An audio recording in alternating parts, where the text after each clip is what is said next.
A ver, el siglo XIX, una época de máquinas de vapor, de fábricas echando humo por toda Europa. Pero, ¿y España? Pues España es otra historia. Parece que se quedó un poco atrás. Hoy vamos a meternos de lleno en por qué pasó esto. Vamos a ver un siglo lleno de deudas, de reformas que querían cambiarlo todo y de grandes planes que intentaron modernizar un país que venía de muy, muy atrás. Vale, para entender todo este lío hay que hacerse la gran pregunta. La pregunta del millón que ha traído de cabeza a historiadores y economistas durante más de 100 años. Oye, mientras media Europa pisaba el acelerador y se transformaba a una velocidad de vértigo, ¿qué es lo que estaba frenando a España? ¿Qué pasaba aquí? Bien, para encontrar la respuesta a esa pregunta, lo primero es entender el punto de partida. Hay que ver la trampa económica en la que estaba metida España cuando empezó el siglo, porque de verdad era un círculo vicioso, una situación de la que parecía imposible salir. Imaginemos la economía española de entonces. Era básicamente una economía agrícola. Pero no una cualquiera, no. Estaba como anclada en el pasado, en un sistema casi medieval. ¿Qué significa eso? Pues que la tierra, casi toda, estaba en manos de muy, muy poquita gente. La nobleza y la iglesia. Y claro, esta gente no tenía ninguna gana, ningún incentivo para invertir dinero en mejorarla. Se producía para comer, para el autoconsumo y poco más. No había ni rastro de un mercado nacional potente. Y entonces, en medio de este panorama, llegan los liberales al poder. ¿Y qué se encuentran? Pues un Estado que está literalmente ahogado por las deudas. Décadas de guerra habían dejado las arcas vacías. Y esto les mete de cabeza en el ciclo que vemos aquí. Es una espiral. Primero, tienen una deuda pública gigantesca. Segundo, necesitan dinero pero para ayer. Tercer paso, deciden nacionalizar bienes, es decir, quitarle las propiedades, sobre todo a la Iglesia y a los municipios. Y cuarto, las sacan a subasta pública. Una medida desesperada para conseguir liquidez. Vale, y aquí llegamos al meollo de la cuestión. El plan estrella, la jugada más bestia de los liberales para intentar romper ese círculo vicioso y modernizar el país de una vez por todas, fue la famosa desamortización. Una palabra que suena complicada, pero que fue una idea que iba a cambiar el campo español para siempre. La primera gran tanda, por así decirlo, la lideró el ministro Mendizábal allá por 1836. Y ojo que no se anduvo con chiquitas, fue una medida súper radical. Básicamente consistió en expropiar todas las propiedades de la Iglesia Católica.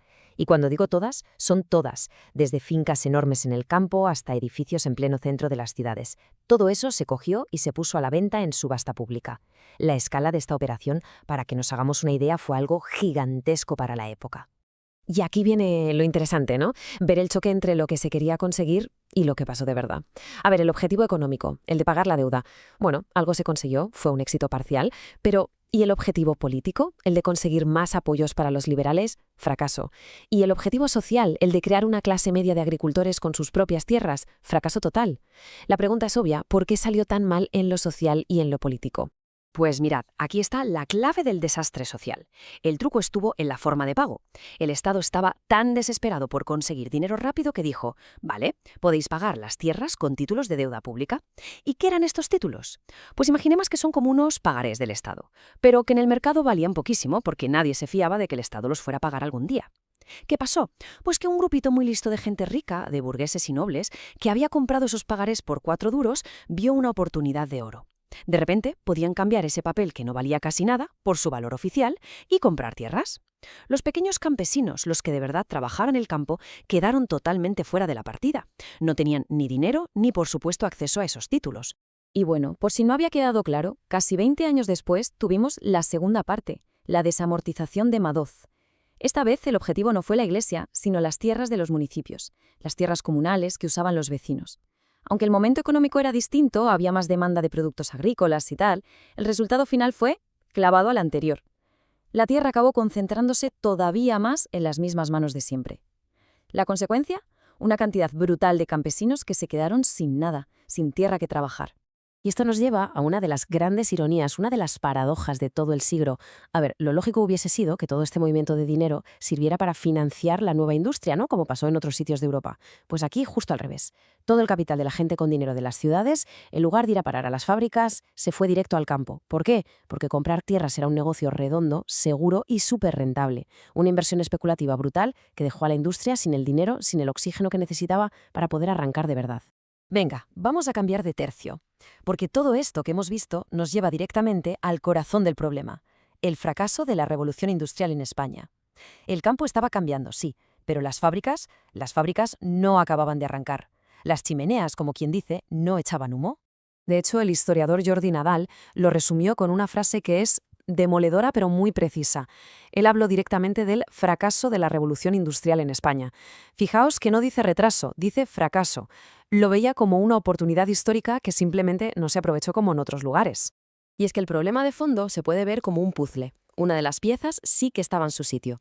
Con la reforma agraria, un montón de gente del campo se quedó sin trabajo y se fue a las ciudades. O sea, mano de obra barata para las fábricas había de sobra.